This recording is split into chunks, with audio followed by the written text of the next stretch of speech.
हमरा ऊपर देखा ना, पूरा कीचड़ उछाल देलस। का तो तू छोड़ दिलू काहे ओकरा के? हमके फोन करे के चाही ना। अरे हम छोड़नी कहाँ, उनकरा के हम इतना सुनौनी। हाँ। अरे उनकर तो सांस रुक गई रहे। बेचारा हमरा से पानी पूछलस, हम मना कर देनी। अच्छा फिर का कहलस हु? कही का हमरा आगे केहू के बोले की हिम्मत भइल बा आज तक? ना केहू के ना भइल। फिर का भइल?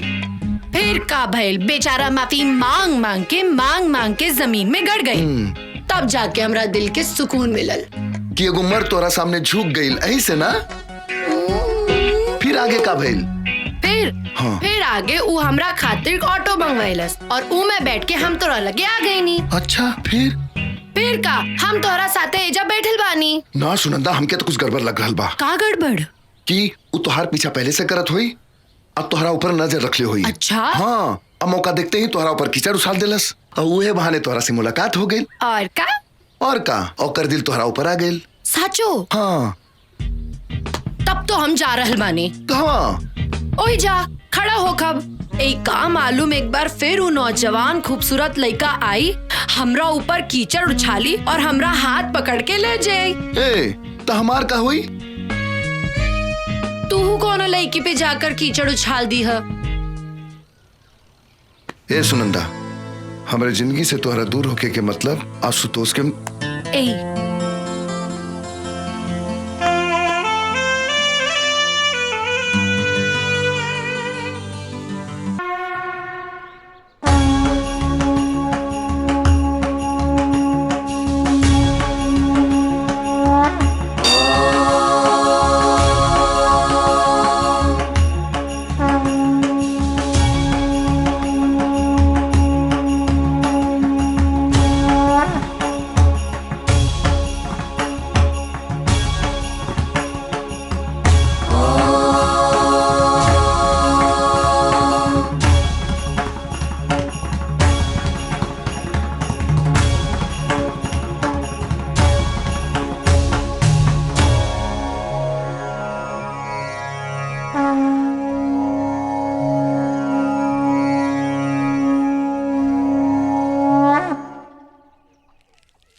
अरे बाप रे बाप, आज तो जमीन आसमान एक हो जाई।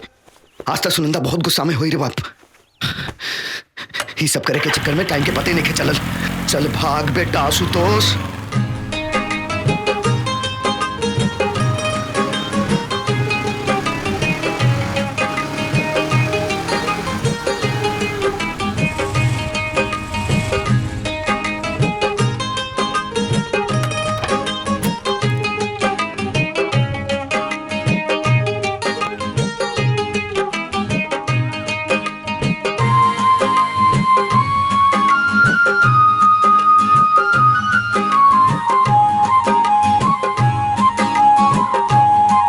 सच में ई गली के मासूम बच्चन से तो हम परेशान हो गए बानी। हमारा अपन कोनो पर्सनल लाइफ बाकी ना। अरे सोशल लाइफ के मतलब ये थोड़े ना होला कि आदमी अपना पर्सनल लाइफ भूल जाए। आज से ये सब कुछ बंद। अब से हमारी जिंदगी में सिर्फ सुनंदा। ओए जा रुक जा, सच कहा तारा, आज से सब कुछ बंद। अब से सुनंदा एवा तोहार खातिर इंतजार ना करी है। बिल्कुल मत करिया, हम तोहरा के इंतजार करे के मौका ही ना दे। पक्का वादा करता नहीं। अब तू ही बतावा, केहू अपना जिंदगी के, अपना खुशी के, अपना सच्चा प्यार के केहू इंतजार करवावे लगा? तो हर जिंदगी प्यार खुशी ई सब ऊ बेसहारा मासूम बच्चा बारे हमार का, हम तो बटले बानी टाइम पास करे खातिर। ई कैसन बात करता रू सुनंदा? तू अपना प्यार के इतना छोटा बना देबू हम कबो ना सोचले रहनी। अरे तू हमरा खातिर टाइम पास ना बल्कि और ना तो का आशुतोष, हम इतना छिप छिप के तोरा से मिले खातिर आई नहीं। और तू? ठीक बा, आखिरी बार हमके माफ कर दा, सॉरी। लेकिन एक बात बतावा, ये लुक्का छिपी के खेल कब तक चली? सच कहीं तो प्यार में लुका छुपी के अलग है मजा हो खेला। देखो आशुतोष, इस बार तो तुमको मैंने बख्श दिया, अगली बार ऐसा किया तो छोड़ूंगी नहीं।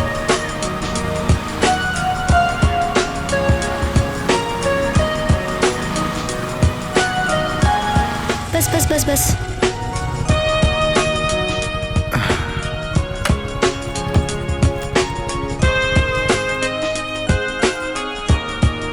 सच कहीं सुनंदा तो तोहरा के छोड़ के जाए के मन न कर रहल बा।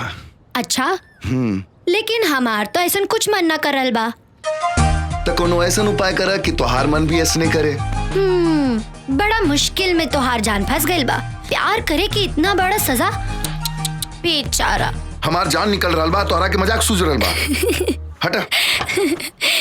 सच में चल जाए बा? हाँ। कबो ना मिलबा? ऐसा तो हम ना कहनी। हम तो बल्कि ये कह रहल बानी कि हर समय हर पल हम तोहरे साथ रहल चाहता नहीं। कब तक ही छुप छुपा के मिलल जाए? तो बतावा, हम अपना अम्मा और बाबूजी के लेके तोहरा घरे कब आई? कोनो फायदा नहीं खे। काहे? घर में बड़ बहन के होते छोट बहन की शादी, समाज का कही। और सुरभि दीदी के शादी के चिंता लेकर हमारे बाबूजी बहुत चिंता में बाड़े। हैसन का परेशानी आ रहल बा तोहरा दीदी के शादी में? अब का बताई आशुतोष, केहू के दहेज चाहिए तो केहू के सुंदर लड़की। सच बताई तो इस संसार में संस्कार के तो कोनो कीमत नहीं खे। स्कूल के एक मास्टर अपना दोनों बेटी के संस्कार के अलावा कुछ न दे सकेलन। ऐसा मत कहा सुनंदा, ई धरती पे कोनो कीमती चीज बा तो वह संस्कार। एगो इंसान के पहचान ओकर संस्कार से ही होखेला। अगर हम तुहार बात मान ली तो तू ही बतावा, काहे सुरभि दीदी के शादी में इतना प्रॉब्लम्स आ रहल बा? दीदी के मन में एक डर बैठ गइल बा, बाबूजी के रात के नींद उड़ गइल। और माँ, हमार अम्मा तो कुछ आपन बीमारी तो कुछ दीदी के शादी की चिंता से अंदर ही अंदर घुट रहल बानी। हम तोहार और तोहरे घर के परेशानी समझ रहल बानी। ऊपर वाला पे भरोसा रखा, सब ठीक हो जाए। अब चलो जल्दी से मुस्कुरा दा, न तो हमू दिन भर परेशान रहब। चला ठीक बा, हम चल रहल बानी। तू अपन ख्याल रखा। ठीक बा, कल परीक्षा के बाद जरूर मिलिया। By by. बाय।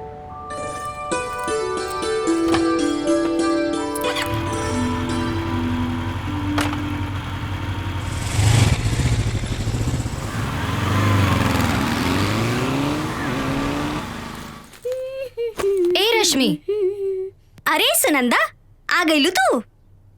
कब से हम तोहार राह देखत रहनी ना। ई सब का बा रश्मि? इतना लइकन के फोटो?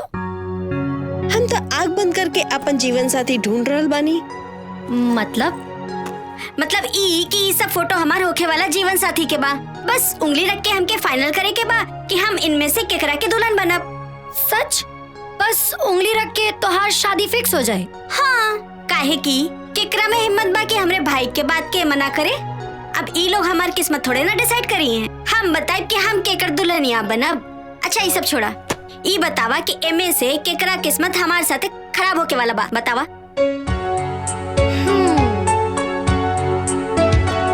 वाह रश्मि, भाग्य हो तो तोहरा जैसन। हमहू भगवान से प्रार्थना करब कि अगले जन्म में हमहू के कोनो बाहुबली के बहन या बेटी बनाए के भेज। पगली।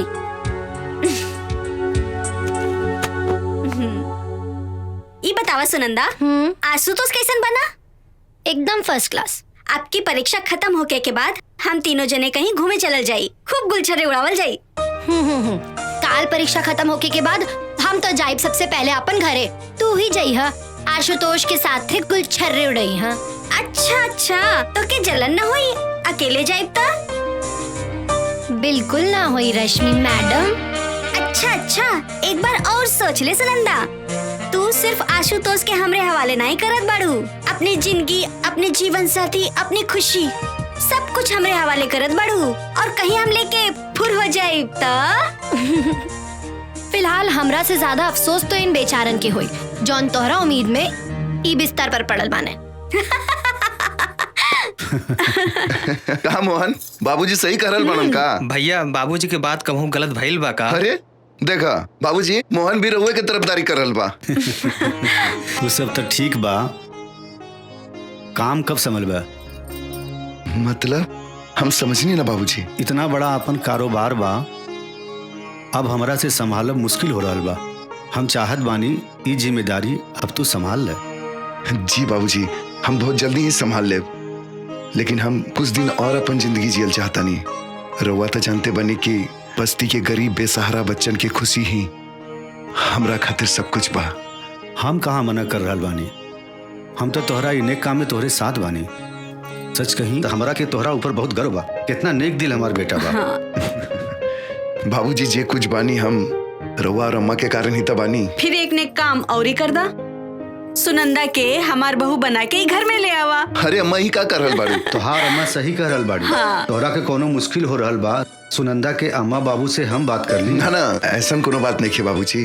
दरअसल सुनंदा के बड़ बहन के शादी जब तक नहीं हो जात तब तक बात करल ठीक नहीं है। सुरभि के शादी खातिर सब लोग बहुत परेशान बा। तो ठीक बा, जब तोहरा के अच्छा लगे तब तू बता दिहा, काहे से तोहरा खुशी में ही हमनी के खुशी बा। और हाँ, सुनंदा से कह दिया कि हम ओकरा के अपन बहू मान चुकल बानी। और हम अपन भाऊजी।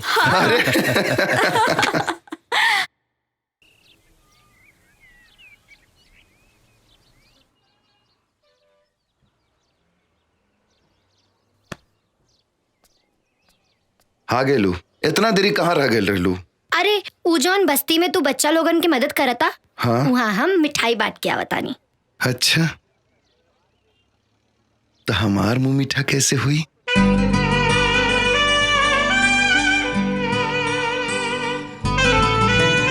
देखा, तू जौन मुंह मीठा करे के सोच रहल बाड़ू ना, हमार इरादा उ नइखे। अच्छा, हम समझाई कि हम कहाँ समझ रहल बानी? देखा, जौन तू करल चाहता रू उ सब शादी के बाद होखेला। हाँ, तो शादी से पहले का होखेला? सिर्फ मुंह मीठा।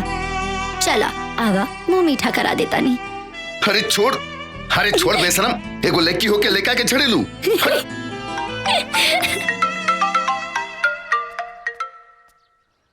हाँ अम्मा, प्रणाम। खुश रह बिटिया, खुश रह। राउर तबियत कैसन बा? अरे हमरे तबियत का का बा बिटिया, बस एक बार सुरभि बिटिया के शादी तय हो जाए, हमरा के सब रोग से मुक्ति मिल जाई। हमार सांस तो बस सुरभि की शादी तक। ना अम्मा, ऐसन मत कहीं। हम जाना तानी सुरभि दीदी के शादी की चिंता रवा के और बाबूजी के भीतर से तोड़ दिले बा।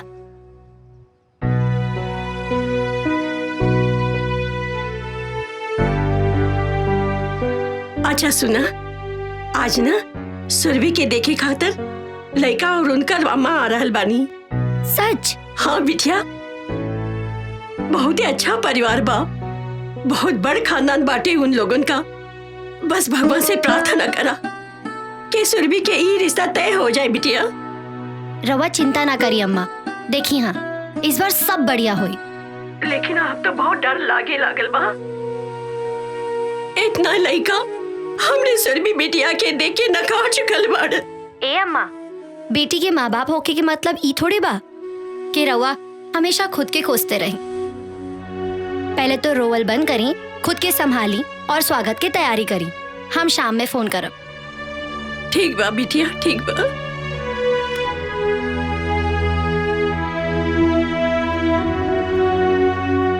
कमाल बा। अम्मा के तो बड़का बड़का ज्ञान देते रहलू कि बेटी के माई बाप होके के मतलब ये थोड़े ना होके आशुतोष, तू ना समझ रहल बाड़ा। हमार बाबूजी के ई हालत बा कि उनकरा के सुरभि दीदी के खातिर कौनो लइका मिल जाए। टूट चुकल बाड़े हमार बाबूजी बिल्कुल। हे सुनंदा, अगर तू ऐसे हिम्मत हार जेबू तो कैसे काम चली? अच्छा सुना, अगर तुहार दीदी के रिश्ता तय हो गेल तो हमरा के का देबू? अरे हम सच कर रहल बानी, तुहार दीदी के रिश्ता तय हो जाई और ये आशुतोष के भविष्यवाणी बा। अब बतावा दक्षिणा में का मिली? अगर ऐसन हो गईल त जौन मांगबत ऊ दे दे। पक्का? चला चला।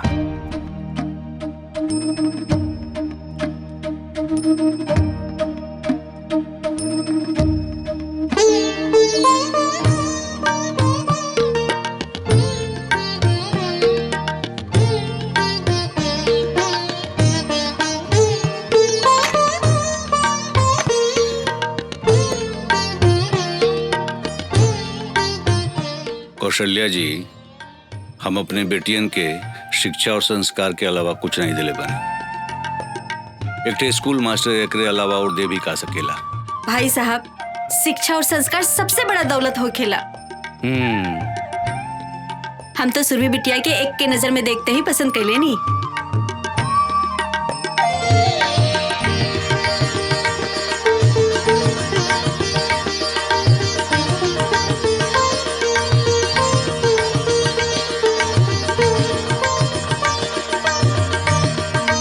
बहन जी, रउआ हमरा सुरभि के बहू बना के ना हमने के नया जीवन दहले बानी।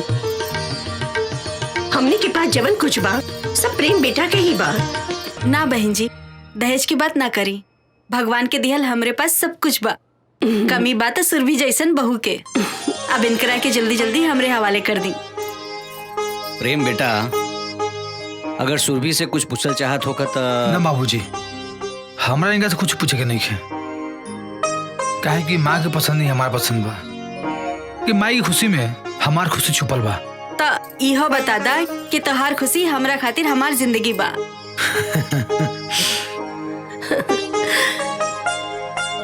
भाई साहब, प्रेम ही हमार सब कुछ बाड़े। हम इतना विश्वास दिला देता नहीं आपके कि सुरभि के हम बहू ना अपन बेटी बना के रखब, कोनो परेशानी ना होई। बहन जी, हमरा के पूरा विश्वास बा कि हमार सुरभि बिटिया रवा लोगन के कोनो तकलीफ ना होके दी है। अरे रवा लोग मुंह मीठा करी ना। मुंह मीठा करे के हक तो पहला लड़का और लड़की के बा। प्रेम बेटा, मुंह मीठा करावा सुरभि के। अरे माँ, रुआ भी ना। अरे शर्मावा मत, जमाने के हिसाब से हम कुछ चेंज हो गइल बानी। कराई मुंह मीठा कराई।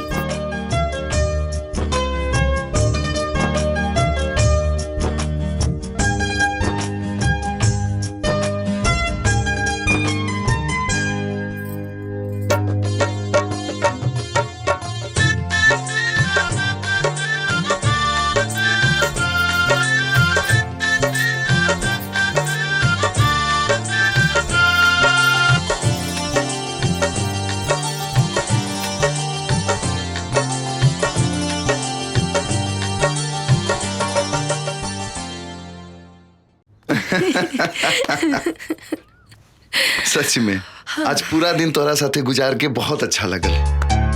काश ऐसने हर दिन हुई। हाँ हाँ, शादी के बाद देखब हम तोहार प्यार। बड़े बड़े रोमियो के प्यार की किस्सा हमके पता बा। प्रेमिका और पत्नी चाय और केतली की तरह हो खेली। प्रेमिका चाय की तरह गरम और पत्नी केतली की तरह। एक सेकंड। हाँ दीदी, कैसन बाड़ू? सुनंदा, हमार तोहार साथ बस अब कुछ ही दिन के बा। काहे दीदी, ऐसन काहे कह रहल बाड़ू? अरे बाबा, हम विदा होके प्रेम जी के घर चल जाए तो तोहरे साथे कैसे रहब? विदा होके प्रेम के घर? अच्छा, अब मतलब प्रेम के साथ? हाँ सुनंदा, प्रेम जी और उनकर अम्मा मतलब हमार होके वाली सासू माँ बहुत अच्छे लोग बड़। सच? अच्छा ये सब छोड़ा, ये बतावा कैसन बाड़े हमारे प्रेम जीजा जी। और पहले तो एक काम करा, हमके फटाफट उनके फोटो व्हाट्सएप कर दा। नहीं, उनकर दर्शन तो यहाँ आवे के बाद ही हुई। ना दीदी ऐसा मत करो ना प्लीज। अरे पगली, पहले हमरा के तो जी भर के देख लेवे दे। अच्छा त ई बात बा, चला ठीक बा, मौका दे देता नहीं, लेकिन हमरा आए के बाद कोनो मौका ना मिली। मंजूर?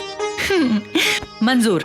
अब जल्दी से भाग के यहाँ आ जा, हमरा के तोहरा से बहुत बात करे के बा। हाँ दीदी। अच्छा ये बतावा, हमार जीजा जी कौन शहर के गुंडा बाड़े? जहाँ तू अभी रह के पढ़ाई करल बाड़ू। का बात करल बाड़ू? तब तो फिर हम यहाँ उनसे मिलकर आपन परिचय खुद दे दे। अच्छा अब हम रख रल बानी। काहे इतना जल्दी क्यों?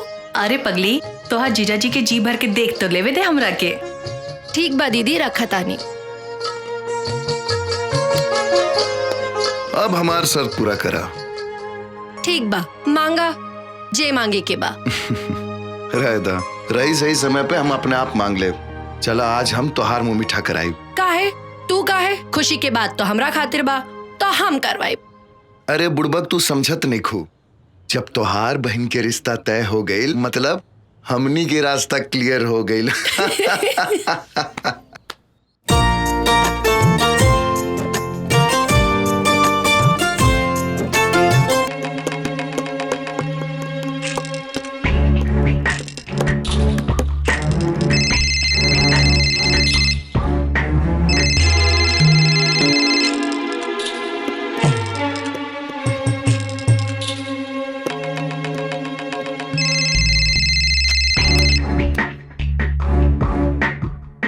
हेलो प्रेम बाबू, 10 लाख रुपया चाहिए। का? कौना बात की? तुहरे जान की कीमत के। इतना सारा बिजनेस, इतना सारा कंपनी के मालिक तुहरे खातिर त 10 लाख तुहरे हाथ के मिलवा। बात तो तू सही कहला, लेकिन तुरा ऐसे आदमी के हम 10 लाख तो दूर बल्कि 10 रुपया देवल पसंद ना करब। आइंदा फोन मत करिया। चलो फोन रखा। फोन तो हम रखते, लेकिन तोरा के एकर बहुत बड़ा कीमत चुकाओ के पड़ी। सुना, तू ये से भी पहले हमको फोन कर ले रहा, लेकिन का मिलल? हमारा फैसला आज भी वही बा।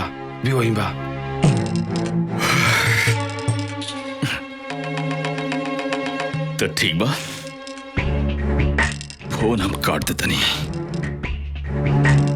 और आगे समय पर ही छोड़ते नहीं।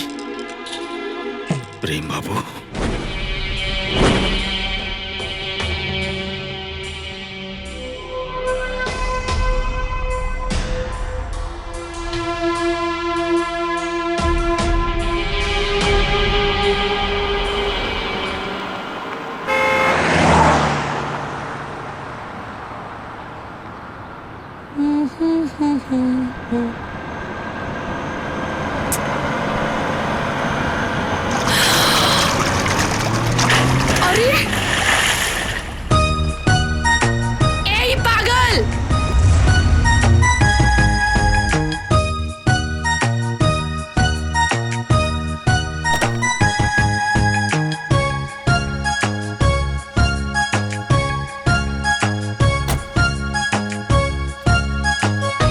सॉरी, हमरा के माफ कर दी। हमरा से गलती हो गई। का गलती से? हमार पूरा कपड़ा खराब कर देला।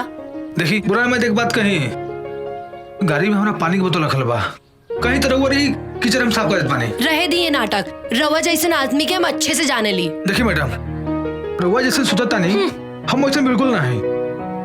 देखी अच्छा ये बताई, रउआ कहाँ जाएके बा? कहीं तो रउआ के हम छोड़ देते बानी। कोनो जरूरत नहीं है, हम चल जाए। ठीक है madam. It's okay, it's okay. ठीक है मैडम। ऑटो।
दर्द होता ना?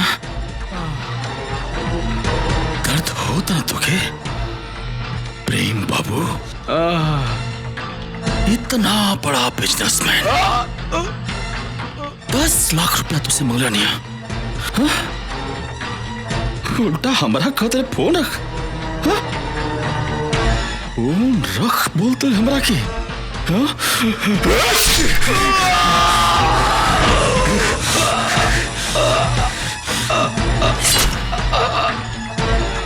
देख कितना भारी पड़ल तुके हमरा के फोन रखे की बोला हाँ? तुके कितना भारी पड़ल हाँ?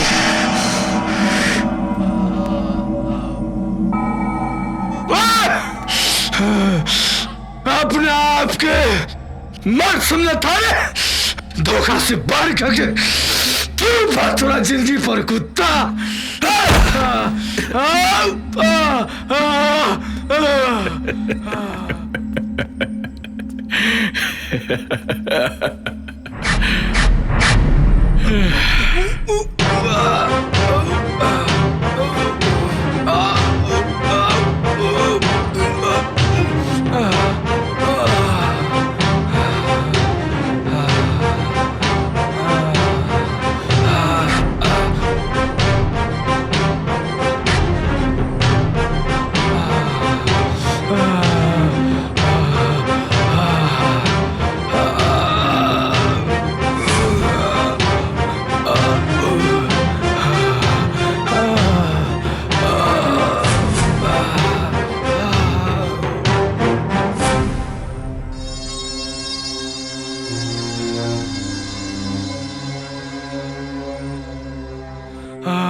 सुनंदा सुनंदा का भेल तो के का हमरा बचला सुनंदा हमरा बचला अरे का भेल तो के हमरा बचला के ऊ हमरो भी मार दी के मार दी तो के हमरा बचला अरे सुनंदा कुछ बताइबो हमके ऊ सुनंदा जे उनकरा के हमरा के भी मार दी अरे के मार दी तो के कुछ बताइबो हमके अरे काहे परेशान बाड़ू सुनंदा सुनंदा अरे अबे आशुतोष के कॉल करत है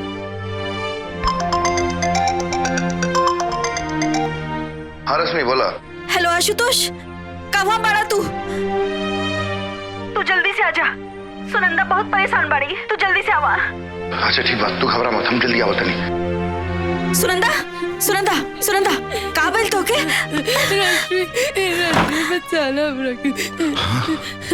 सुनंदा सुनंदा का भेल? सुनंदा काहे घबरा रहल बाड़ू? हाँ का भेल बताबो। मुझे सुबह हमरा पे कीचड़ फेंकलस। हाँ कुछ कालस का? हमरा आगे के सामने उनके रख के एक बदमाश मार देता और सबूत का मिटावे खातिर हमरो मारती।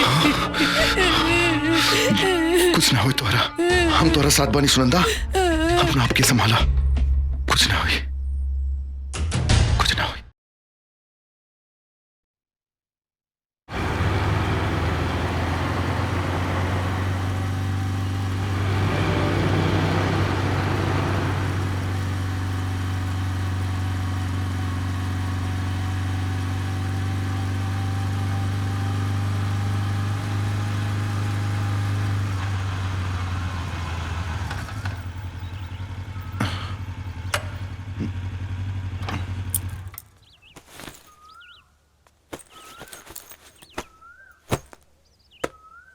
अब तू जा, सब कुछ भुला के अपना दीदी के शादी की तैयारी करा। और सुना, अपना ख्याल रखिया, अगर तोहरा के कुछ हो गए तो हम परेशान मत हो, हम अपन ख्याल रखब। बाकी हम तोहरा के अपना घरे भी ना ले जा सके नी। अरे ये सब फालतू बात के बारे में मत सोचा। वैसे भी तोहरा दीदी के शादी के बाद अम्मा बाबूजी तोहरा घरे आई हैं। बस इस शुभ घड़ी के खूब बढ़िया से एंजॉय करा। एक बात के ध्यान रखिया, अपना तरफ से केहू के भी शिकायत के मौका मत दिया। ठीक बा, हम खूब एंजॉय करब और शादी के हर एक पल के जिए के कोशिश करब। बस अब खुश? ठीक बा, हम चला तनिया। ठीक है, संभल के जाइए। हाँ।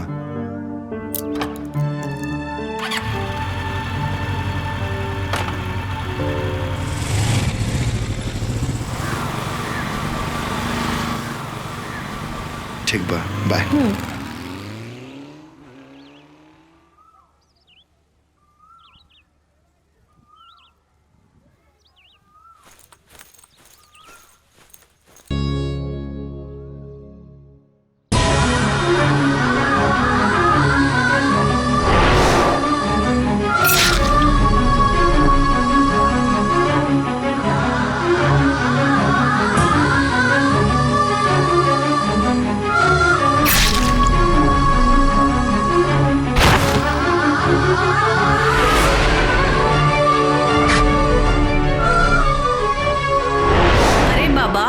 विदा होके प्रेम जी के घर चल जाए तो तोहरे साथे कैसे रह?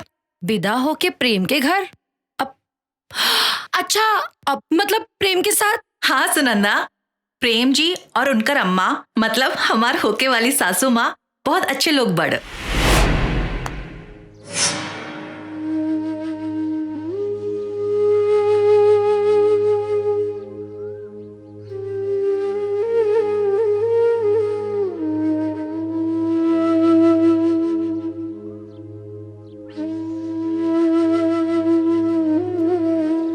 गईलो ना देख के? हाँ दीदी, हमके तो विश्वास नहीं के होत। कबो कबो तो हमरो विश्वास नहीं के होखत कि प्रेम जी जैसन। अच्छा बतावा, कैसे लगला तोहर जीजा जी? अब हम का बताई दीदी, हमरा तो कुछ समझ में नहीं आवत। अब हम का कही? सच कही सुनंदा, प्रेम जी तो यहाँ से चल गए ना, बाकी हमार दिल भी साथ लेके चल गए ना।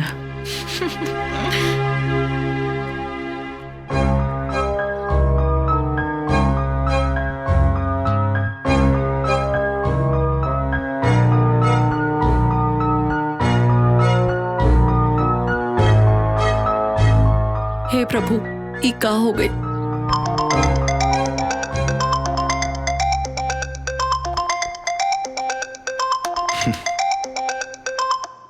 हाँ सुनंदा बोला। तो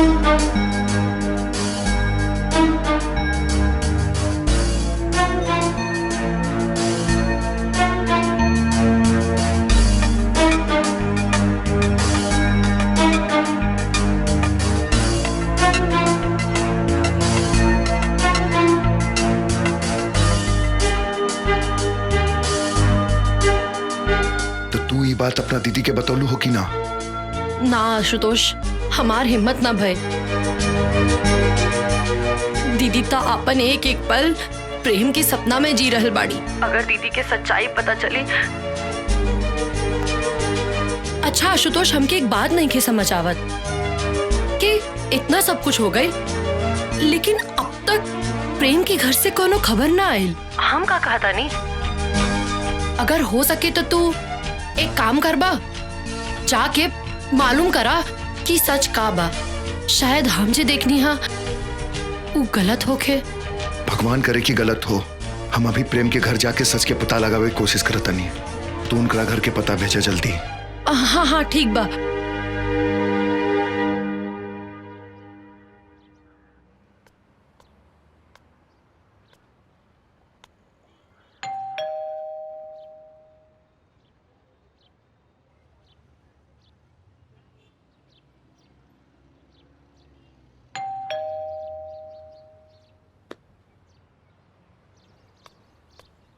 भाई एक मिनट। जी भैया। प्रेम बाबू के घर ये है ना? हाँ भैया ये बा। तो घर में केहू नहीं खे का? ना भैया, घर में केहू नहीं खे। कहाँ गए सब लोग? प्रेम के परिवार में उनके अम्मा के सिवा दूसर केहू नहीं खे भैया। तो अम्मा जी कहाँ बनी? इकलौता बेटा के मौत के उनकरा के इतना गहरा सदमा भइल की बेचारी एक बिस्तर पर सिमट के रह गई।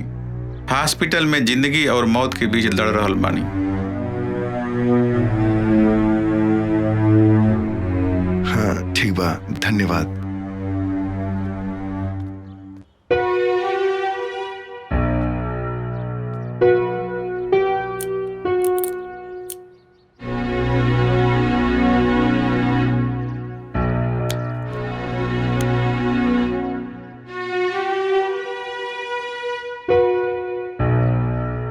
हेलो सुनंदा। हेलो। हम प्रेम के घर गए रहनी।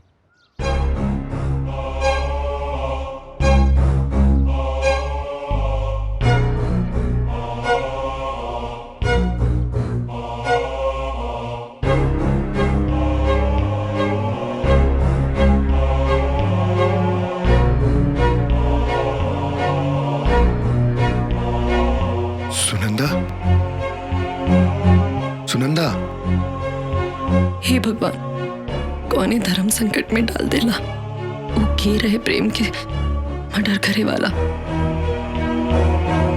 घरे में बताई कि ना बताई?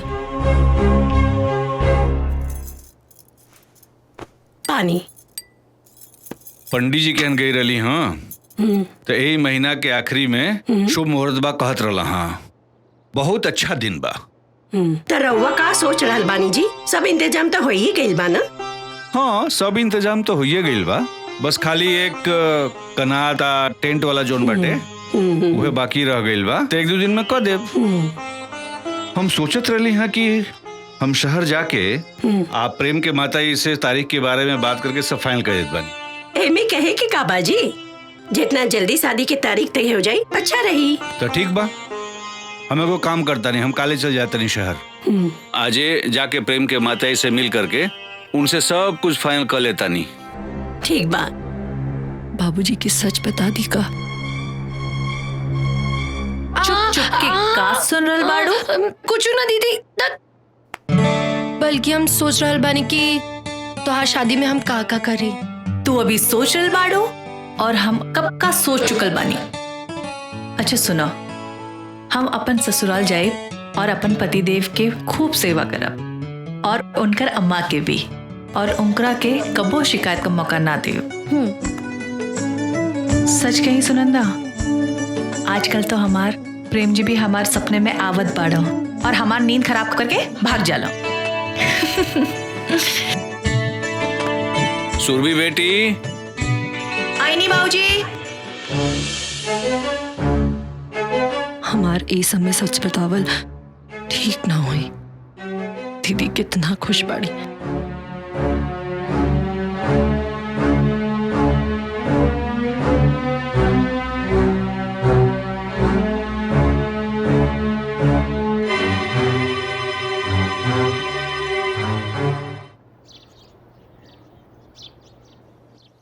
मालती, ए मालती, अरे तनी हम जाता नहीं प्रेम के हैं, तनी सब शादी के बात वार सब तनी तय करके आ जाई। लेकिन रउआ दही शक्कर खा के जाए। अच्छा दही खा के निकला शुभ होकेला। चला खा लेता नहीं।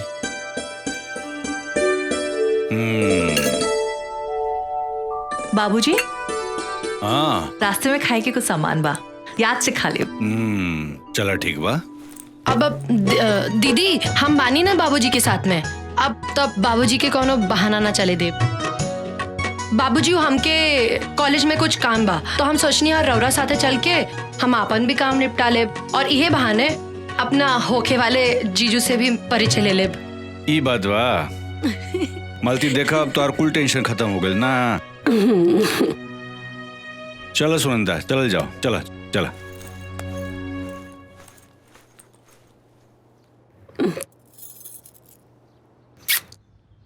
आशुतोष, हमार घर के बर्बाद होके से बचा ला।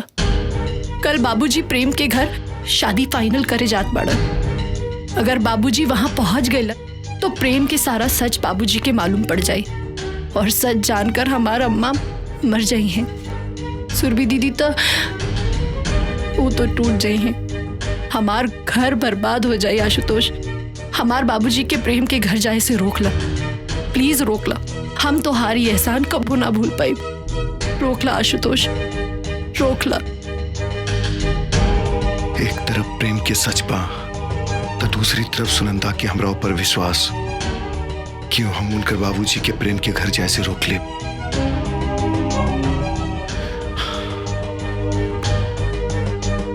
हम उनकर घर बर्बाद हुए से रोक ले, लेकिन कैसे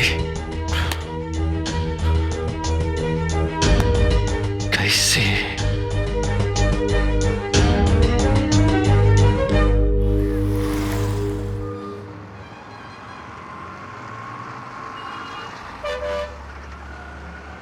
बाबूजी हमरा बहुत भूख लागल बा। चला ला ना, देखा अम्मा का दिल बनी, खा ला। ना माँ बाबूजी, आज घर के ना, आज चली कहीं बाहर खाइल जाए। लेकिन बेटा बहुत देरी हो जाई, समझल कर बात के। अच्छा चली चाय ही पी लिया जाए। बेटा बहुत देर हो जाइए, वो काम कर जाओ। प्रेम के घरे चले के उनका अम्मा जो चाय वाय बना के दिया वो पी लिया। ठीक बना? ठीक बा। हाँ चला। हे भगवान, चला आ गई।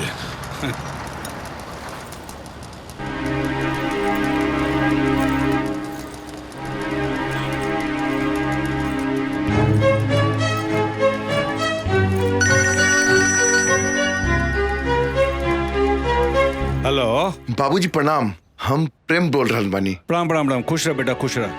बाबूजी हम और अम्मा कुल देवता की पूजा करे खातिर गांव आइल बानी।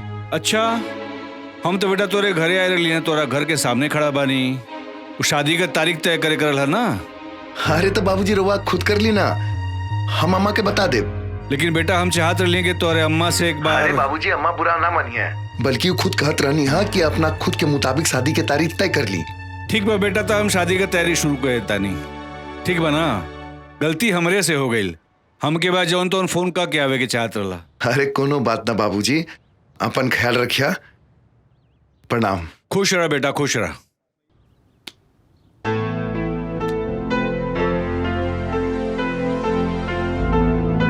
का भइल बाबूजी? प्रेम और उनकर अम्मा जौन बा तौन कुल देवी का पूजा करे खातिर गाँव में गईला। अच्छा हाँ, देखा तड़ू केहू के बगैर जौन बा तौन बंगला कितना सुना लगत बा। हाँ बाबूजी। आप प्रेम के शादी के बाद जौन बा तौन तारीख उहे तय कैला है जौन हम चाहत रहली।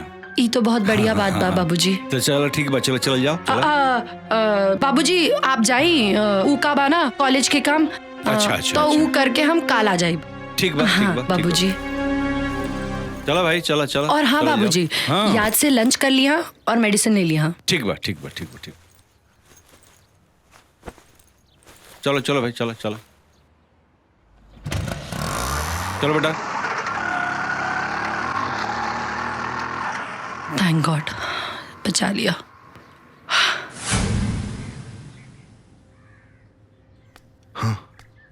हमरा के माफ करता सुनंदा। प्रेम बन के कॉल करे के अलावा हमरा पास दूसर कोनो रास्ता ना रहे। आशुतोष, तोहारी ई एहसान हम अपन जिंदगी भर ना भुला पाए। आज तू हमरा घर के बर्बाद होके से बचा लीला। आज तो मामला संभल गई, लेकिन सोचा शादी के दिन का हुई, जब घर में ढोलक बाजी सहनाई बाजी, तब कैसे? हम ई सब ना जाना थनी, लेकिन हमके ई पता बा कि आज से, बल्कि अभी से तू प्रेम बन के। एक मिनट सुनंदा, प्रेम बन के का मतलब है तोहार? आशुतोष, जौन जैसे चल रहा बा ओके वैसे चले दा ना। अभी भी कुछ नहीं बिगड़ल। भलाई ये मबा कि हमनी सब केहू के सब कुछ सच सच बता दी। ना आशुतोष, अगर हम सबके सच बता देब तो हमार पूरा परिवार बिखर जाए। अभी भी कुछ नहीं बिगड़ल। सोचा शादी के दिन दुनिया समाज के सामने का हुई। हम कुछ नहीं के सुने के चाहत। अगर तू सच में हमरा से प्यार करेला तो जॉन हम जैसन कहा तनी वैसा करा, और जॉन जैसा चल रहा बा बस चले दा। ना, आज तो हम संभाल लेनी, लेकिन आगे हमरा से ही पाप ना होई। और एक बात कान खोलकर सुन ला, हमार सच्चा प्यार के इम्तिहान ये तरीका से लेवे के कोशिश मत करा।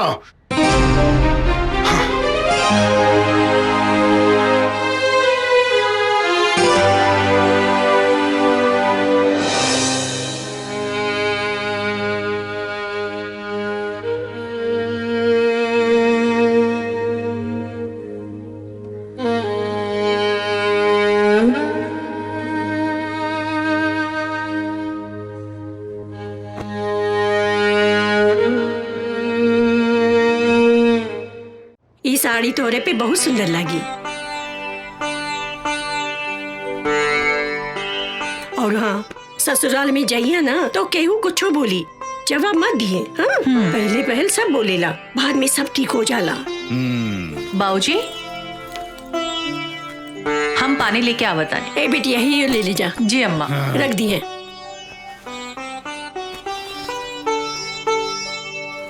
हाँ जी। सच कहीं मालती, सुरभि हमार बहुत भाग्यशाली बा। इतना बढ़िया लड़का बहुत पुण्य से मिलेला। अच्छा, ऐसा का कह देली जमाई बाबूजी? अरे करिहा का, तारीख तय करे गई रही। हाँ तो का कहला के रुए तय कर दी तारीख। हाँ। अच्छा। हाँ। और का कहलन जमाई बाबू और संबंध जी? कहिया का तारीख तय हो गई।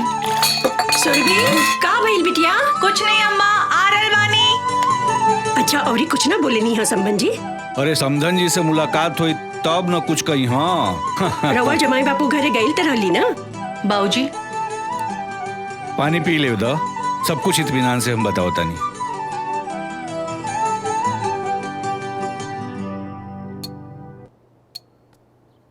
लगता तू पूरा कहानी सुन ले बगैर मनबू नहीं। चला तोरा के पूरा कहानी हम सुनावत बानी।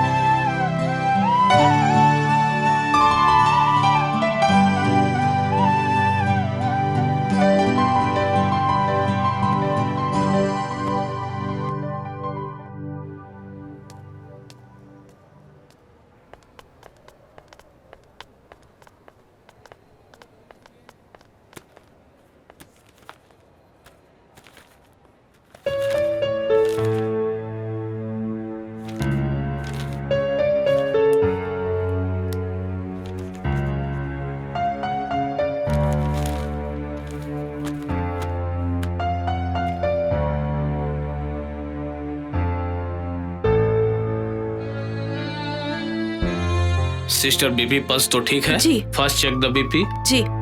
बीपी चेक कर लेना और टाइम टाइम से दवा देते जाना, ठीक है? और उसकी रिपोर्ट हमें बता देना। ओके सर। ओके। अभी रउआ की आराम करे की जरूरत बा। इकरा खातिर करी बेटी, मर गई होती तो ठीक रहुए। ऐसा ना कहीं बेटी, मोबाइल मिली का? हमरा एगो बहुत जरूरी फोन करे के बा। चार्ज में लगैले बानी, लेके आवत बानी।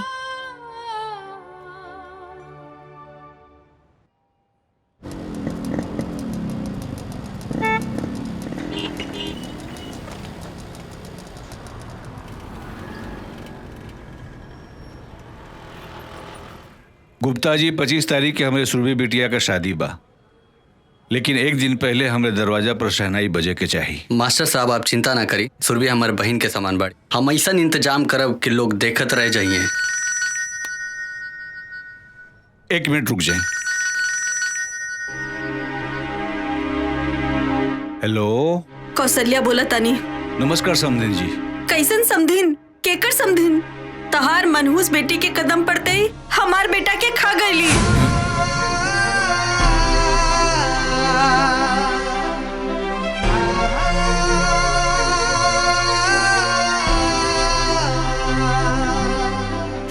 इतना फोन मत करिया, समझला? हमार तोहार कोनो रिश्ता नहीं खे।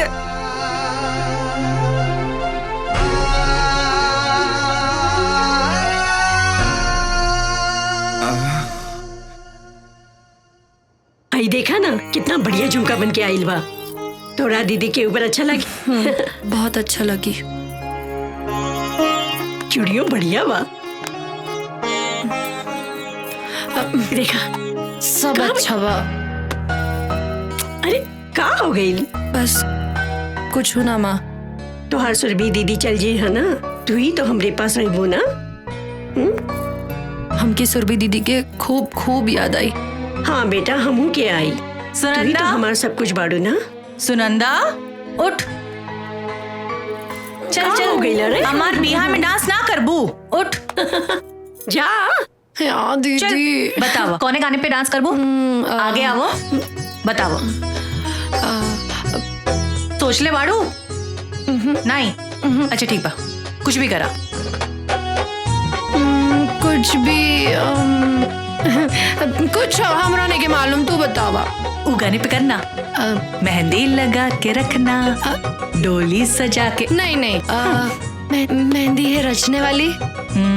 नॉट बैड, बतावा कैसे करबू? आप बता। मेहंदी है रचने वाली, हाथों में गहरी लाली।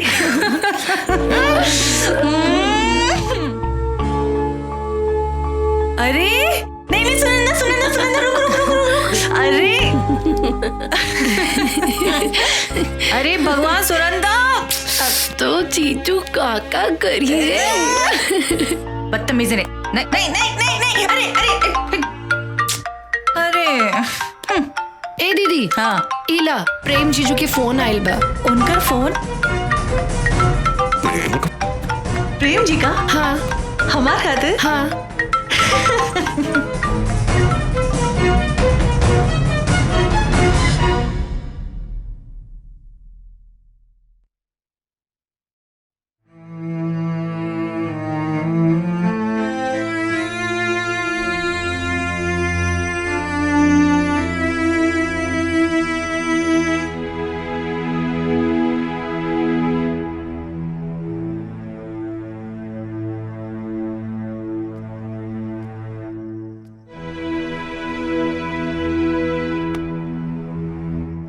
बाबूजी आप?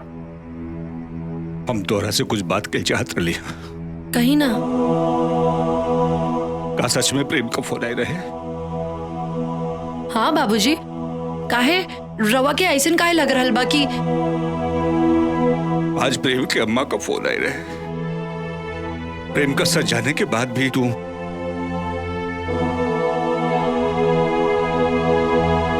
हमकी माफ करती बाबूजी, लेकिन हम का करती? अम्मा की जिंदगी और दीदी की खुशी बचावे खातिर हम ही सब कहीं नहीं।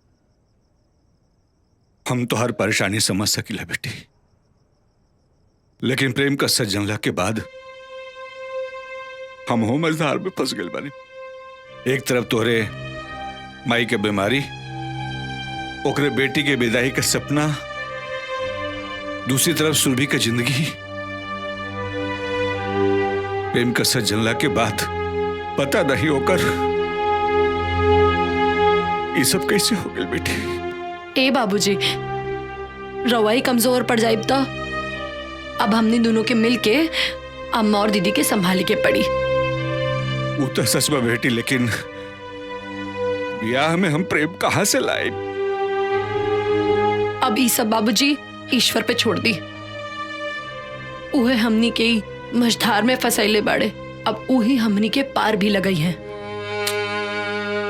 और जन प्रेम का फोन आई रहे। बाबूजी वो हमरे कहे पर आशुतोष प्रेम बन के कॉल कैले रहने। हम उनका से मिलल चाह बेटी। जी बाबूजी जैसा ना कहीं। ठीक बा।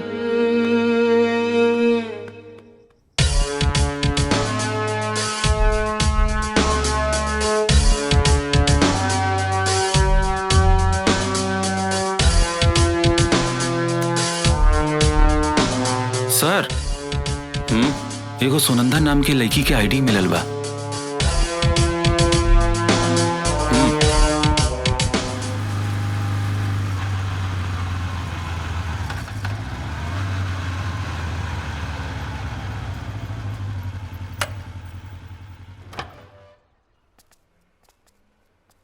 हाय आशुतोष, ये हमार बाबूजी। हाँ प्रणाम बाबूजी। खुश रह बेटा, खुश रह। तू प्रेम बन करके हमारा परिवार के बर्बाद होके से बचा लेला, लेकिन एकरा आगे का हुई?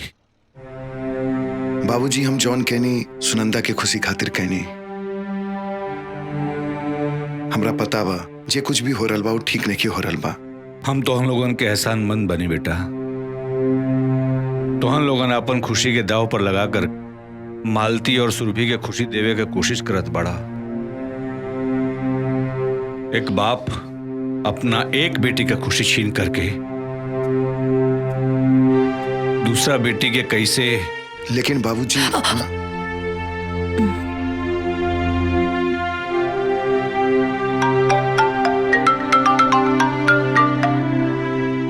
हेलो, हम पुलिस इंस्पेक्टर रवि बोल रहल बनी।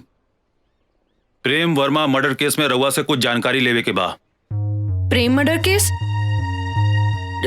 लेकिन हमरा के कुछ नहीं के मालूम। सबूत बा हमरे पास। पूरा छानबीन के बाद हम रउआ के फोन कर रहल बनी। घटना के टाइम रउआ होई जा रहनी, ई बात सही बा कि ना? हाँ लेकिन हम। घबराए के कोनो जरूरत नहीं के। हम कहनी ना पूरा छानबीन करे के बाद हम रउआ के फोन कईनी। बस हमरा के कातिल के बारे में रउआ से कुछ जानकारी लेवे के बा। अगर रउआ यहाँ आ जाए तो ठीक बा, ना तो हमरा के राउर घरे आवे के पड़ी। ना ना हम आ जाए। ठीक बा। बाबूजी हाँ, एकरा से पहले कि पुलिस यहाँ आ जाए और सबके सामने आ जाए, हमरा के जाए के पड़ी पुलिस स्टेशन। लेकिन बेटा बाबूजी रउआ तनिको चिंता ना करी, हम बानी इनकरा साथे, इनकरा के कुछ ना होई। सुनंदा तू चला। हाँ आओ। बाय पापा।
का भइल बाबूजी? रवा बहुत परेशान लग रहल बानी। अरे प्रेम का दोस्त आयल बानो शादी में मदद करे खातिर। का? प्रेम के दोस्त? हाँ। लेकिन प्रेम था और ई कौन प्रेम के दोस्त था? कहीं आशुतोष तो नहीं भेजले बाना? अरे ना बाबूजी, आशुतोष तो हमरा साथे रहे। ए बाबूजी, और रवा तो जाना तानी आशुतोष वो ऐसन करी तो हमरा के बताई है जरूर। रवा टेंशन न ली, हम जाके देखा तानी, ठीक बा?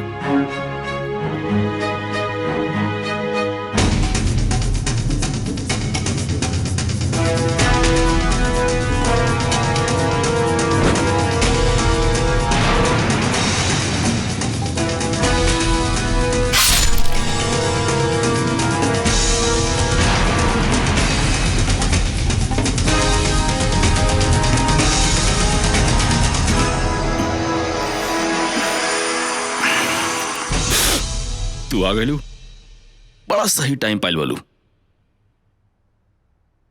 हम तो मुंह मीठा कवल बनी, तू कला तू एजा परेशान मत होगा। अभी हम शादी तक बनी जा, आराम से मिल बैठ के बात कर ले जाई। सुनंदा तू आ गई लो। ई पुष्कर जी हैं, तो हाँ जीजा जी प्रेम जी के दोस्त।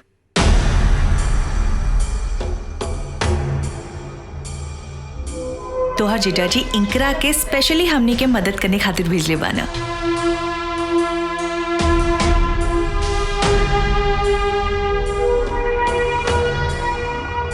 बड़ा खुश नसीब बने जा आप लोग, जौन प्रेम जैसन आप लोगों को दामाद मिला।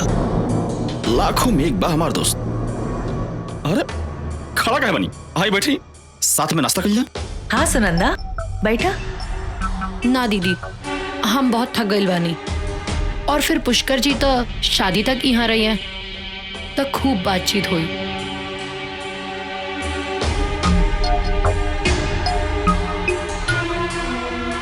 ले ही जी।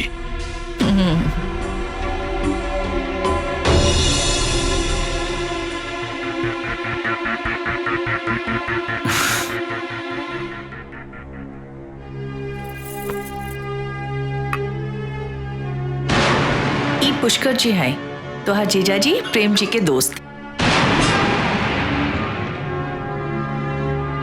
अरे सुनंदा बिटिया, पुष्कर जी से का बात भइल है? हाँ माँ, खूब बात भइल। वो प्रेम जीजा के खूब तारीफ करत रहे। हाँ ता दामाद जी तारीफ करे के लायक बटले बाना। आज के जमाना में इतना सुंदर केहू होला का? सही कह रहल बालू मलती, लेकिन तहीं जा करके उनका के चाय वाय हाल चाल पूछ ले तू। देखा जमाद एक भी नाराज हो जाए चल ली, लेकिन दमाद का दोस्त नाराज नहीं होके के चाहिए। ई कुल तो रुआ के ध्यान रखे के चाहिए, कहीं कुछ ऊंच नीच हो गई तो खाए पिए का ध्यान तोहरा न रखे के चाहिए, हम ही कुल ध्यान रखब। देखी बड़ी मुश्किल से सुरभि बिटिया के इतना अच्छा रिश्ता मिलल बा। अरे हम तो उम्मीदें छोड़ देले रहली, लेकिन ये घर में फिर से खुशी के दिन आइल बा। अब हम कौनो सब कुछ तो हम ही करीला ना, फिर भी तू ही ध्यान रखा, तू ही ध्यान रखा तो ठीक बा, हम ही कुल ध्यान रखब।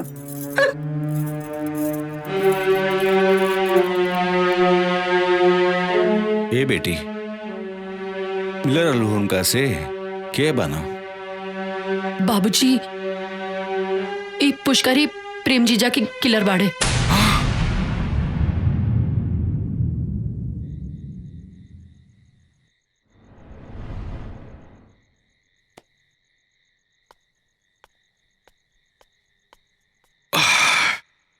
अकेले कहाँ बैठे बालू? यहाँ आवे के पीछे तोहार मकसद का बा? प्यासा कुएं के पास क्यों जाता है? मतलब? हमरा सब कुछ पता बा। देखा ना, तुहार अम्मा बाबूजी शादी का सपना देखा लो, और तुहार बहन सुरभि सब ख्वाब बुन रहा बिया। हमरा समझ में नहीं आवत, वो प्रेम खाती हाँ? जॉनी प्रेम के मार दिले बनी, वो प्रेम से शादी करे खाती। परेशान बानी हम। मुंह बंद करा अपन। मुंह बंद करी? बंद कर ले। तू हमारे साथ था तो यहाँ से जाए खातिर का कीमत लेबा? इज्जत से जाए खाती?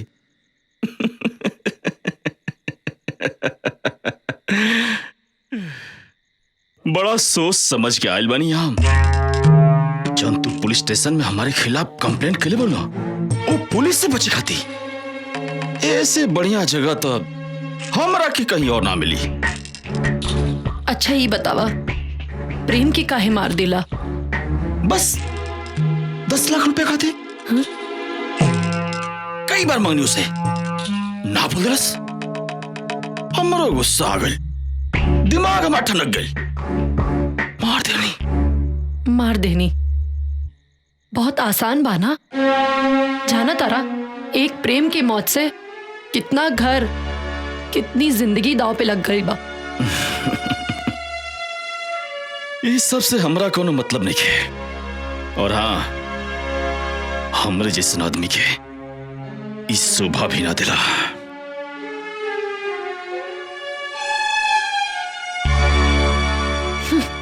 बास्टर्ड।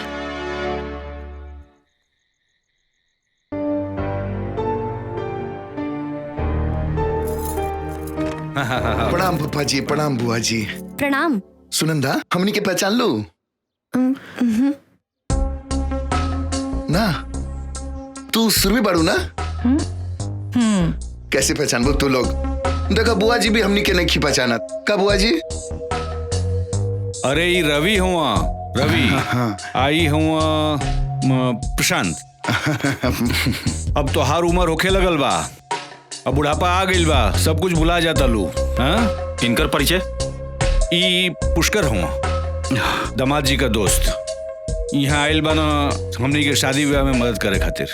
अच्छा, ये तो बड़ी खुशी के बात बा। घर के दामाद वालों के बारे में इतना सोच रहल बा।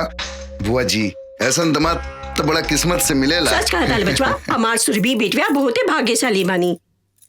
इतना अच्छा दामाद हम आज तक नहीं खे देख ले। अरे दहेज में 1 रुपया नहीं खे मांगले बाड़न।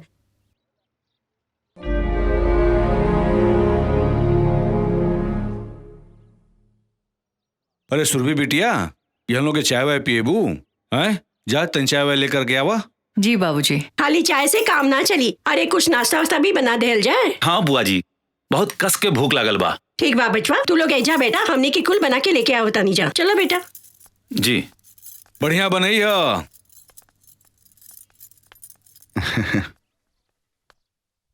और पुष्कर बाबू बताएं प्रेम जी के बारे में, उनकर पसंद, उनकर नापसंद, ताकि शादी ब्याह में कोई तरह की दिक्कत ना हो सके। रउआ लो आई गल बनी तो जल्दी का बा। आप लोग चाय पानी पी, हम आओ तनी।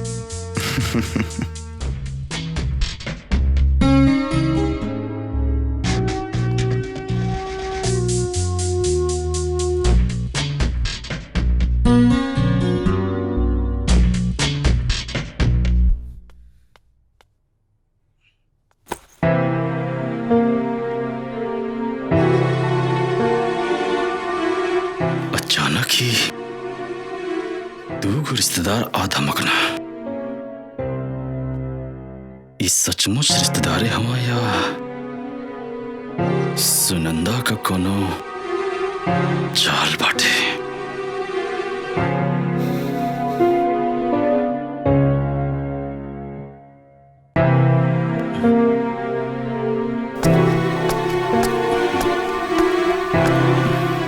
पुष्कर जी,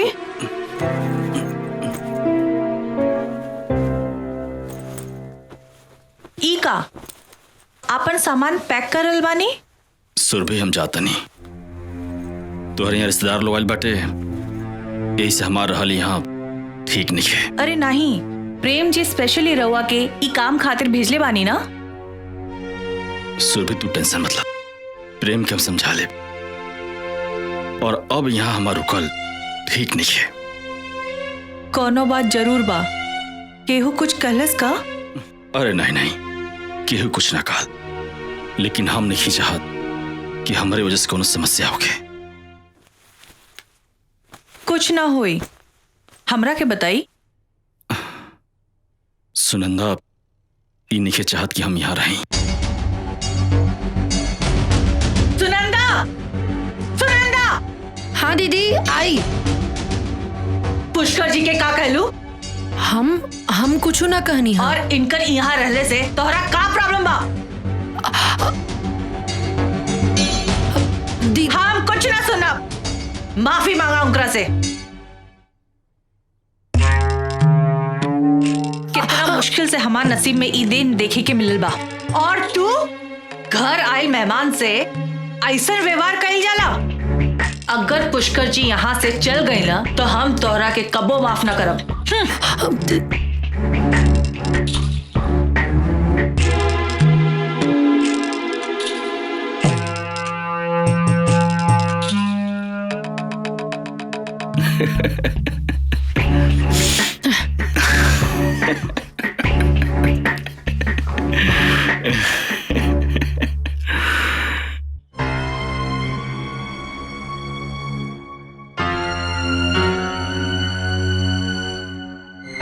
इंस्पेक्टर साहब, हमरा सुरभि या सुनंदा के जिंदगी खतरा में बा। पता नहीं पुष्कर कोने खतरनाक इरादा से यहाँ आयल बा। ओकर जिंदगी बचा ले इंस्पेक्टर साहब। रउआ हाथ मत जोड़ी। हम विश्वास दिला रहल बानी कि सुरभि और सुनंदा के कुछ न होके देव। और रहल बात प्रेम के सच्चाई के, तो ई कहल बड़ा मुश्किल बा कि जे दिन मालती जी और सुरभि के सच पता चली वो दिन का हुई। चिंता तो यह बात के है इंस्पेक्टर साहब, बार बार कोनो अनहोनी के आशंका हमनी के सच बतावे से रोक रहल बा। लेकिन कब तक आशुतोष? एक ना एक दिन मालती जी और सुरभि के पता तो चलबे न करी। लागत है कि हमनी के अभी पुष्कर के ऊपर फोकस करे के चाहिए। एक तरफ सुनंदा के जान खतरा में है और दूसर तरफ सुरभि। सबूत मिटावे खातिर सुनंदा के जान भी ले सकेला। ना आशुतोष, हमरा रहते ऐसा ना होई। हम मानता इंस्पेक्टर साहब, लेकिन जनता नहीं वो पुष्कर जौन बा तो सुरभि के सुनंदा के खिलाफ भड़का रहल बा। दोनों बहन के बीच में दीवार खड़ा कर रहल बा। त करे दी, ओकरा के अपना मकसद में कामयाब होके दी और दोनों बहन के दुश्मनी उनकरा के उलझा के रखी, बुझली? और उनकरा के ऐसा लागे के चाहिए कि वो अपने मकसद में कामयाब हो रहल बने। लेकिन इस सबसे हमनी का फायदा होई आशुतोष? उनकर ध्यान सुनंदा और सुरभि के बीच दीवार खड़ा करे में लागल रही और हमनी के उनकरा खिलाफ जाल बिछावे में लागल रहा। बाकी एकर खबर उनकरा के न चले। तो इंस्पेक्टर साहब आप ये बताइए, आपका आगे का प्लानिंग बा? पुलिस के टीम टेंट वाला और हलवाई बन के कबो एजा आ सकेला। बस रउआ लोग के बड़ा इत्मीनान और कायदे से काम लेवे के पड़ी उनकरा से, और पुष्कर के शक न होके। ठीक बा, जैसन रउआ चाहता नहीं वैसने होई। गुड। ली चाय पी। का रउआ भी वजीर बादशाह में उलझा रहेला? वजीर बादशाह में ना उलझल रहिला, हम अपना बेटा आशुतोष के बारे में उलझल रहिला। तो हमरा के बता दी, हम ओकरा से मौका देख के उलझल रहा। हमरा के मालूम बा कि हमरा चाल पे वो कौन चाल चली है, हमरा कौन बात पे वो तकरार करी है। ई शतरंज के बिसात पर मोहरा ना, ई हमार आशुतोष बाणे। हमरा के तो हमेशा सुनंदा के माँ बाबूजी के चिंता लागल रहेला। बेटी का बाप इतना मजबूर रहेला। तू गलत कह रहल बाड़ू शांति। सदानंद जी से हम मिलल नहीं खे, लेकिन उनकरा बारे में हमरा के मालूम बा। बिटियन के पाल पोस के बड़ा करे वाला बाप कभी कमजोर नहीं हो सकेला। सच कहीं कमजोर हमनी के बानी जा। अपने बेटा के बारे में सोचत रहेली। बेटी के पाल पोस के बड़ा करब, ओकरा शादी बियाह करे का सौभाग्य सब करा के नहीं मिले। सच कह रहल बानी रउआ। कन्यादान के सौभाग्य किस्मत वाले माँ बाप के मिलेला।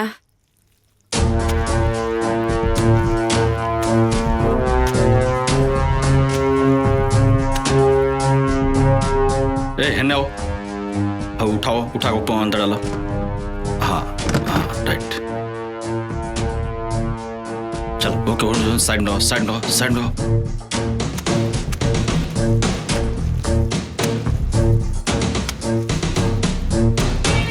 हाँ ऊपर ऊपर बनाओ के मजबूत करो।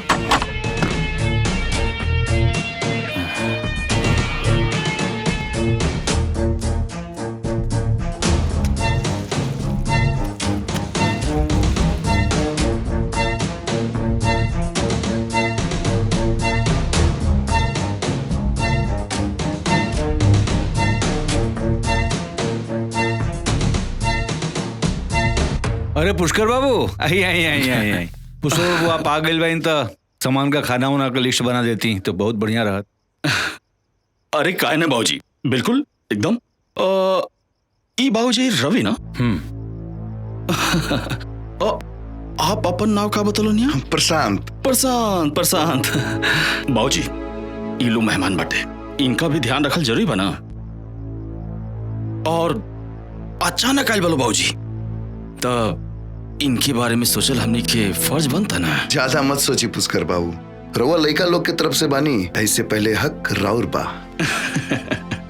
प्रशांत बाबू, ज्यादा हक के बात मत करी, हक के बात कब ना महंगा पड़ी आप लोगों के। और रहल बात लिस्ट का, तो आज रात में बना दे और कल सुबह आप लोग दे दे। आप लोग कोनो प्रॉब्लम ना होगे तो।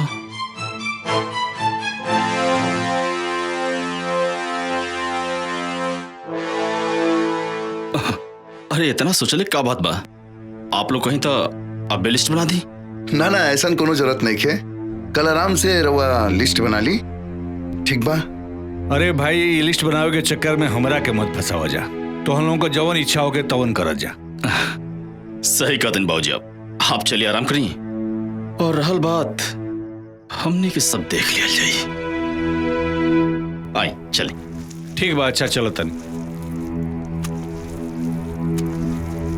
हमरा कुछ गड़बड़ लग रहा बा।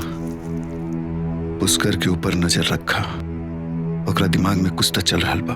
आशुतोष, तू ओकर चिंता मत करा।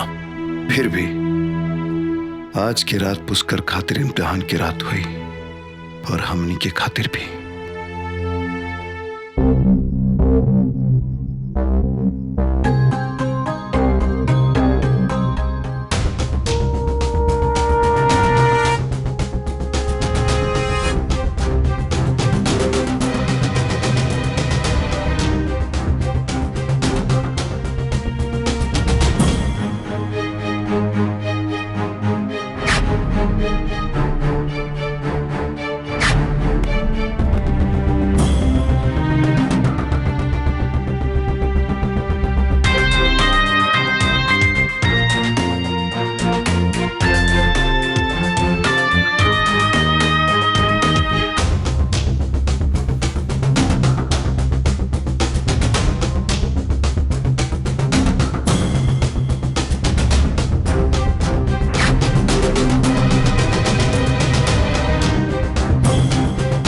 कुछ न कुछ गड़बड़ तो जरूर बाटे। जवन सुनंदा और प्रशांत एक दूसरे के पहचाने से इनकार करते रहा, अब चोरी चोरी चुपके चुपके बात करता सा।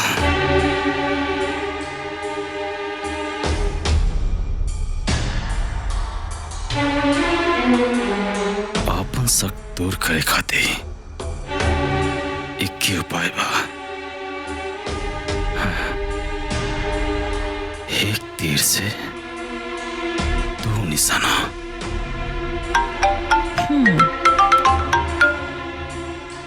हेलो। आप? हाँ सुरभि, हम पुष्कर बोलते नहीं। जी पुष्कर जी, बोली। अरे जौन आपका प्रेम बा ना, वो आपसे मिले आइल बा। का प्रेम यहाँ हमरा से मिले आए बानी? अरे बड़ा नासमझ बा प्रेम, हम समझो नहीं हो। कहा जाने कौन जादू आप कर दिले बानी। जादू तो वो हमरा ऊपर कर दिले बाना। देखा ना कमाले बा, यहाँ तू बेकरार बालू और वहां ऊ ससुरा बेकरार बा। सॉरी,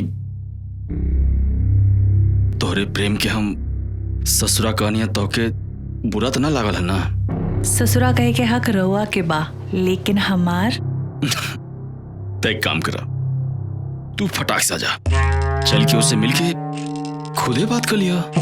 कहवा? मंदिर के पीछे। इतना रात में? अरे हम समझाओ नहीं होकर आके, लेकिन जान तू क्या कहा था? हम इतना दूर से सुरभि से मिले आ सके नहीं रात में, और सुरभि हमसे मिले ना आ सकेली। तू तो जानता लो, ओकर विश्वास कहीं टूट गए तब कुछ भी हो सकेला। ना ना, ऐसा ना कही, हम चले खाते तैयार बानी। लेकिन घर के लोग पूछी तो हम का कहब? सच में आप एकदम भोली भाली बनी।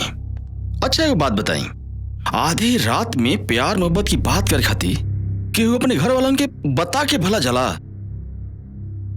अरे एक काम करी, चुपचाप आप घर से निकले और रास्ता में हम आपसे मिलब।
चलो।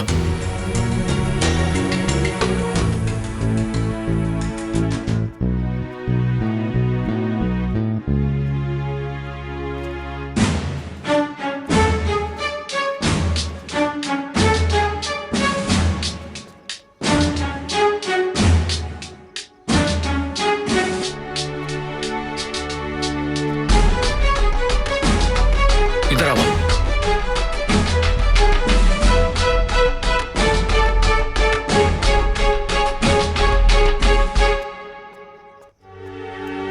हमार शक सही निकला। पुलिस वाले यहाँ रिश्तेदारी कौन निभा निकाल, ये सब सुनंदा का चाल बटे। का सोचल बानी पुष्कर जी? और वो रवि के साथ है? कोई और हमरा के देख ले ही तो बहुत बदनामी हो जाई। चली लौट चली। घबरा मत, हमरा तो लगता है सब सुनंदा कौन कौन चाल बटे तो क्यों देखल नहीं चाहत। हमरा के ऐसा लगता जब हम घर से बाहर निकलत रहनी तो वो हमरा के देख लेलस। सही कतल तू। सच बताई तो तुहार शादी होखत वो देखा लिखे चाहत। कल हम ओकरा से ये बात करे। ठीक बा, आओ चलो।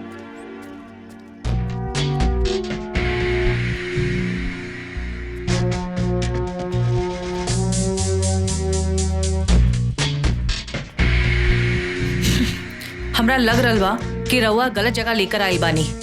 प्रेम जी तो वो मंदिर के पास।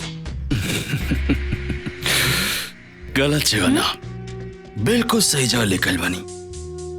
सुरभि जी हमको समझ नहीं ना। प्रेम जी कहाँ बानी? प्रेम प्रेम प्रेम प्रेम प्रेम प्रेम प्रेम के तो मार देनी। हाँ हाँ अपने हाथों से।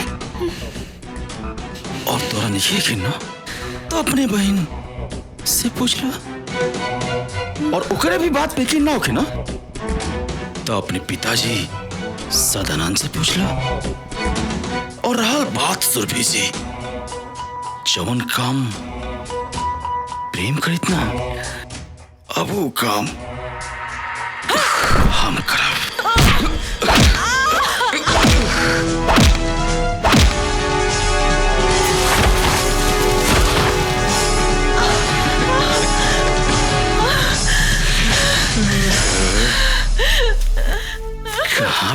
जेबू सुरभि।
रउआ लोगन बाहर आई।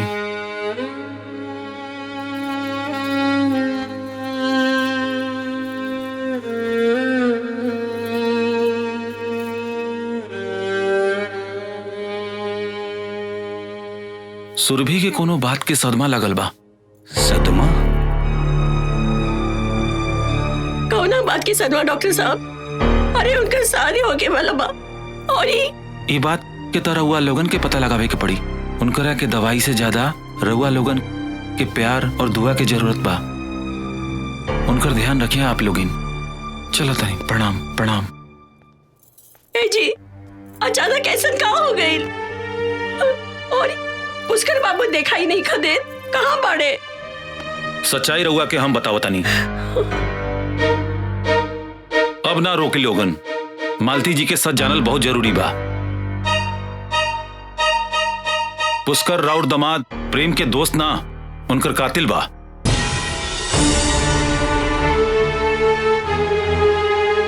राउर दमाद प्रेम तो मर चुकल बाणे। अम्मा, मलती संभाल अपना के, संभाल अपना के। मलती संभाल अपना के, मलती संभाल अपना के, संभाला संभाला। बाकी मालती जी रउआ चिंता ना करी। अगर रउआ लोग चाहो तो सुरभि के शादी जरूर होई। हम करब सुरभि से शादी।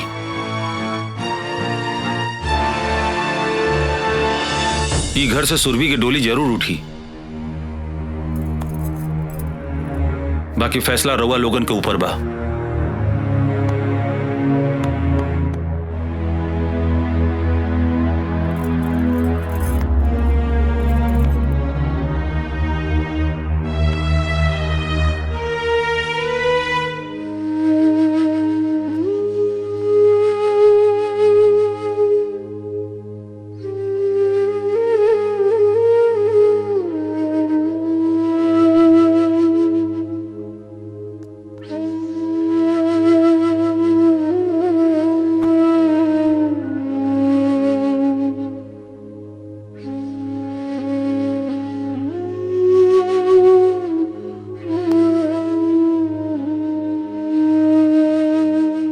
हमरे दीदी के हाथ में मेहंदी कितना सुंदर लागी ना।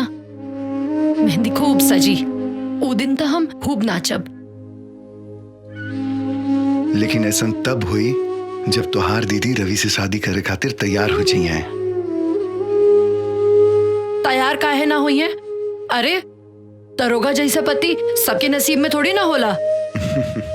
और वैसे भी रवि और सुरभि दीदी की जोड़ी खूब सजी है ना आशुतोष? बिल्कुल खूब सजी। लेकिन तब जब सुरभि चाहिए। कुछ बोला ना दीदी। हम समझा तानी कि रवा प्रेम के अपना दिलो दिमाग में बसा चुकल बानी, लेकिन इस सच्चाई बा कि प्रेम अब इस दुनिया में नहीं खे और होनी के टाल सकेला। बोला ना दीदी। रवि एगो अच्छा लड़का बा सुरभि। कम से कम अपना अम्मा बाबूजी के बारे में सोचा। रवि के स्वीकार करला, इहे में घर के भलाई है। तू लोग जा यहाँ से।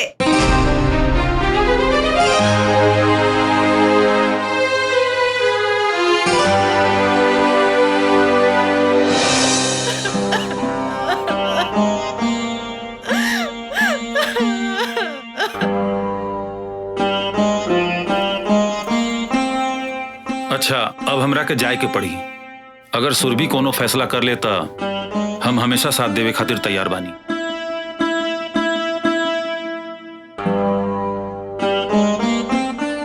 बेटा तुम्हारी एहसान हम जिंदगी भर ना भूल पाए। अरे ना बाबूजी, रघुआ ऐसा मत बोली। जिंदगी के कुछ फैसला तो ऊपर वाला ही करेला। लेकिन बेटा, हमरा सुरभि के डोली जरूर विदा हुई। अगर सुरभि, अच्छा हम चलत बानी।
सुरभि, अब रोए के समय खत्म, मत रोआ।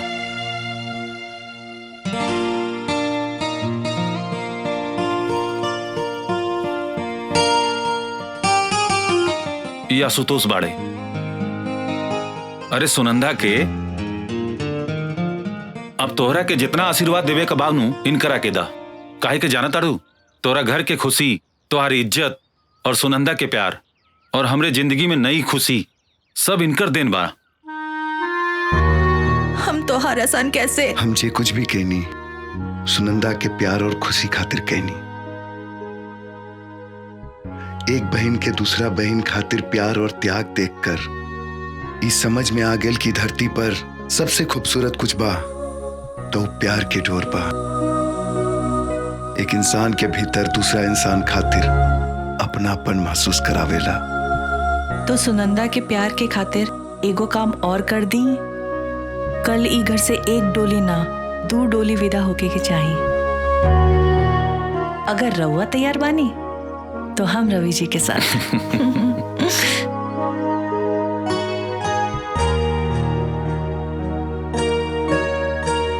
अरे मान जा आशुतोष, तोहरे साथे हमरो कल्याण हो जाई। का करी सोचब का सोचबू।